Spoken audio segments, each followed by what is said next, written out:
स्वागत है। आज हम CSIR NET June 2011 part C real analysis question number 65 करेंगे। क्या है question number 65? Which of the following is are true? These are the options। कुछ ऑप्शन देकर हमसे यह पूछ रहा है इनमें से कौन सा ट्रू है। ऑप्शन ए पर बात करते हैं। क्या option A? Limit n tending to infinity n log 1 plus 1 by n plus 1। जब हम limit n tending to infinity करते हैं, n tending to infinity means ये इंफिनिटी को जाएगा, और log 1 plus 1 by n plus 1 जब n टेंडिंग टू इंफिनिटी होगा 1 by n plus 1 tending to 0, तो ये वाली टर्म log 1 को चली जाएगी, और log 1 क्या होता है? 0 मीन्स इंफिनिटी इंटू 0 हो गई ये लिमिट। और जो इंफिनिटी इंटू 0 होता है वो एक इंडिटरमिनेंट फॉर्म होती है। इंडिटरमिनेंट फॉर्म होती है तो उसको सोल्व करने के लिए हमें कुछ न कुछ मैनिपुलेशन करनी पड़ेगी। यहां मैं क्या मैनिपुलेशन कर रहा हूं? इस log के फार्मूले को ओपन कर रहा हूं। log का फार्मूला कैसे होता है? log 1 प्लस x हो तो ये किस तरह से खुलता है? x minus x square by 2 plus x cube by 3 minus x power 4 by 4 plus and so on. यहां मेरे पास x की जगह क्या है? 1 बाई एन प्लस 1, तो x की जगह 1 बाई एन प्लस 1 पुट कर दीजिए। अब यह फार्मूला कैसे खुल जाएगा? 1 बाई एक्स की जगह 1 by n plus 1 by n plus 1 minus x square 1 by n plus 1 का स्क्वेयर 1 बाई एन प्लस 1 का square into 2 plus x cube 1 by n plus 1 का क्यूब 1 बाई एन प्लस 1 का cube into 3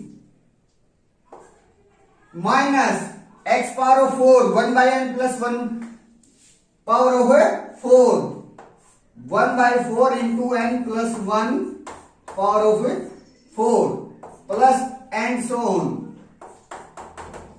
ये आ गया मेरे पास। अब मैं इसमें अगर n मल्टीप्लाई करके limit n tending to infinity लेता हूं, मैं एक ही स्टेप में लगा रहा हूं। n से मल्टीप्लाई करके limit n tending to infinity n log 1 plus 1 by n plus 1 equal to limit n tending to infinity n upon n plus 1 minus n upon 2 n plus 1 का square plus n upon 3 into n plus 1 का cube and so on. ये आ गया मेरे पास। जब मैं limit n tending to infinity इस पर लगाऊंगा, limit n tending to infinity इस पर लगाऊंगा, तो यहां से मेरे पास infinity by infinity again indeterminate form n को कॉमन निकाल लेंगे।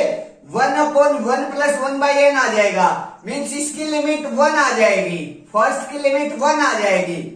बाकी में n की जो पावर है वो नीचे जाता है, मीन्स वो 0 को टेंड करती चली जाएगी।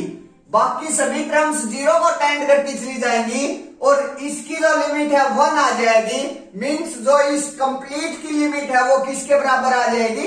1 के बराबर आ जाएगी। यहां ऑप्शन ए में मेरे पास क्या कह रहा है कि जो लिमिट है वो 1 के बराबर आ जाएगी। हाँ, 1 के बराबर आ गई, means option A is right. Option B n plus 1 limit n tending to infinity n plus 1 log 1 plus 1 by n है, ये निकालना है। जब हम n टेंडिंग टू इंफिनिटी लगाते हैं तो ये टर्म टेंडिंग टू इंफिनिटी हो जाती है, मीन्स इंफिनिटी और n tending to infinity 1 by n tending to 0, log 1 0 means infinity into 0 आ गई है। फिर से इंडिटरमिनेंट फॉर्म आ गई, फिर से कुछ मैनिपुलेशन करनी पड़ेगी और यहां फिर से हम log 1 प्लस 1 by n को खोल देंगे सेम वे से, means limit n tending to infinity n plus 1, log को खोल दीजिए 1 by n minus 1 by 2 into n square plus 1 by 3 into n cube minus 1 by 4 n power of 4 plus and so on. अब n plus 1 से अंदर multiply कर दीजिए, limit n tending to infinity n plus 1 by n minus n plus 1 by 2 n square plus n plus 1 by 3 n cube minus n plus 1 by 4 n power of 4 plus and so on। ये आ गया। अब limit n tending to infinity इस पर लगाएंगे, infinity by infinity बन जाएगा, infinity by infinity बन जाएगा तो n ऊपर से कॉमन ले लेंगे, ऊपर से कॉमन लेने के बाद 1 प्लस 1 बाई n बच जाएगा और वो 1 plus 1 by n limit n tending to infinity पर किसको लिमिट टेंड कर जाएगी? 1 को। मींस इस टर्म की जो लिमिट है वो किसको टेंड कर रही है? 1 को। बाकी सभी टर्म्स में जो n की पावर है वो नीचे ज्यादा है, n tending to infinity other terms पर लगाएंगे तो उसकी जो लिमिट है वो 0 को टेंड कर जाएगी। That's it. तो यहां से भी मेरे पास जो limit n tending to infinity आया वो क्या आ गया? 1 आ गया। और वही ये ऑप्शन कह रहा है कि जो limit n tending to infinity n plus 1 log 1 plus 1 by n tending to 1 होगी। Means option B right. Option C पर बात करते हैं। ऑप्शन सी में यहां n स्क्वायर है, बिल्कुल सेम है। इन्फिनिटी करेंगे तो इन्फिनिटी इंटू 0 आ जाएगी, मैनिपुलेशन करेंगे लॉग को खोल देंगे। यहां क्या है मेरे पास ऑप्शन सी में? ये तो यहां क्या है मेरे पास ऑप्शन सी में? n square. तो यहां से मेरे पास जब n स्क्वायर को हम अंदर मल्टीप्लाई करेंगे तो क्या आएगा? Limit n tending to infinity n minus 1 by 2 plus 1 by 3 n minus 1 by 4 n square plus and so on.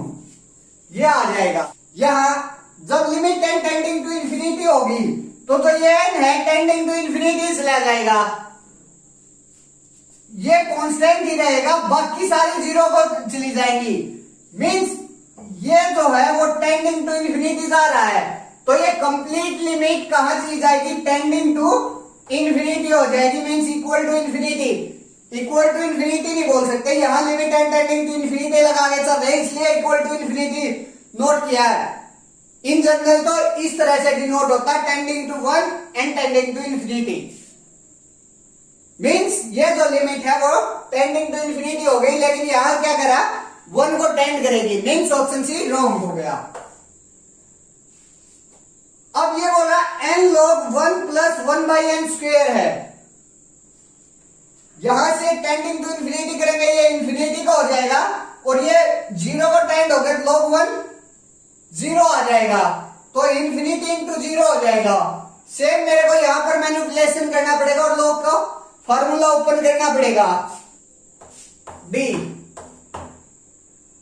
Direct formula open कर रहा हूं मैं। Limit n tending to infinity n into log 1 plus 1 by n square है, x 1/n² minus x² by 2 means 1/n⁴ into 2 plus x³ by 3 1/n⁴ into 3 minus x⁴ by 4 1/n⁴ into 4 plus and so on. ये खुल गया मेरे पास। अब n को multiply कर देते हैं। Limit n tending to infinity, n अगर अंदर मल्टीप्लाई गया तो क्या गया 1/n minus 1/2n³ plus 1/3n⁴ minus 1/4 into n7 plus and so on. ये आ गया मेरे पास। अब limit n tending to infinity लगाएंगे। हर टर्म n की नीचे प्रेजेंट है, मींस हर टर्म टेंडिंग टू 0 होगी। हर टर्म टेंडिंग टू 0 होगी तो ये कंप्लीट लिमिट है वो भी टेंडिंग टू 0 हो जाएगी, मींस इक्वल टू 0 आ जाएगी। और ऑप्शन डी में क्या कह रहा है कि जो ये लिमिट है वो टेंडिंग टू 1 आएगी, लेकिन ये तो 0 आ गया है, means option D wrong. That's it. Thank you.